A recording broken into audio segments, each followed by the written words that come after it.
Hey, Nish from To The Point Tech here, and Microsoft Rewards is a scheme that Microsoft have where you use Bing, complete little activities and get rewarded Microsoft points, which you can then redeem for shopping vouchers. I've been using it for a few months, and I thought I'd share with you today some analysis I've done on its profitability and see whether it's worth your time. Now, a couple of disclaimers is that I'm really only focusing on the UK region because Microsoft Rewards varies a lot between different regions. I'm also only going to cover what you can do with the phone. You can do some stuff with Xbox, but since I don't have an Xbox and a lot of people don't, I'm going to ignore that for this analysis. So the main way that Microsoft Rewards works is that you do searches on the Bing search engine. That can either be on the Edge browser, on the phone, or on the phone app. Doing all of the possible searches, which is about 60 or 70, will earn you 160 points per day. Now, I found this app called Microsoft Rewards Automator, and I might have accidentally left a link in the description.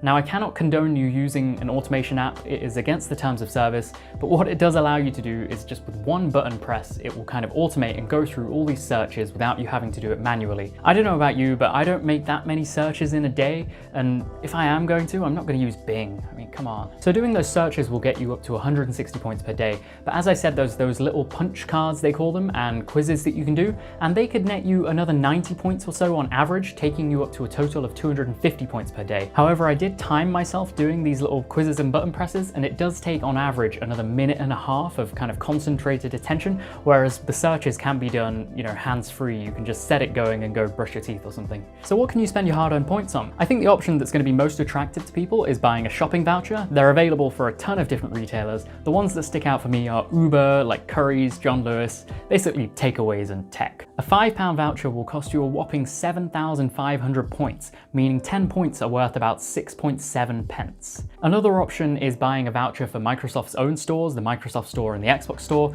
That's slightly better value, where 10 points ends up being worth 8.6 pence, but it's still not terrific. Skype credit, on the other hand, which if you happen to have a use for it, is amazing value, where 10 points are worth 43 pence. Now, I personally don't have a use for Skype credit. I don't think many people will, but it's interesting to note that. I should say as well, you can exchange your points for Xbox Live memberships and kind of the Xbox PC Game Pass, but I don't think this is a very cost-effective way to get those memberships. But otherwise, let's get on to that analysis.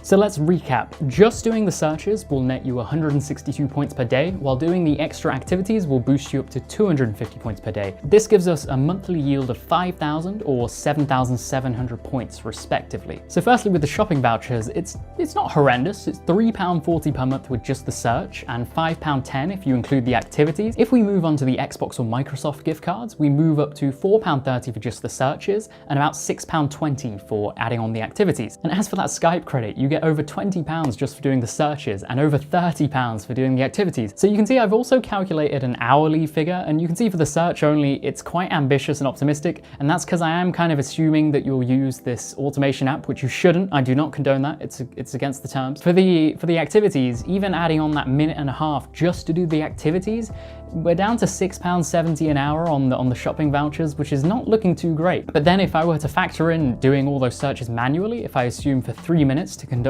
all those searches, then that drops down to about £2.26 per hour. And on the Microsoft gift cards, it's about £2.80 per hour. The Skype credit is somehow still looking really good. It's like £15 an hour, even if you have to do all the searches manually. So what would I conclude from all of this? Well, if you're kind of willing to bend the rules a little bit, you can earn, you know, a measly £3.50 a month, which is not horrendous. You know, in a year, that's 30 or 40 pounds that you could put towards something nice. But it does seem clear to me that it's not really worth doing those activities. It takes quite a while. Unless you've got a lot of free time on your hands, I probably wouldn't bother, and I certainly wouldn't bother doing all the searches manually. Right, so I hope that was an interesting video for you. Let me know what you thought in the comments, and do subscribe for more To The Point tech content. I usually do more reviews, but this was kind of a one-off interesting thing, but you know, let me know what you thought of it, and I'll catch you in the next one.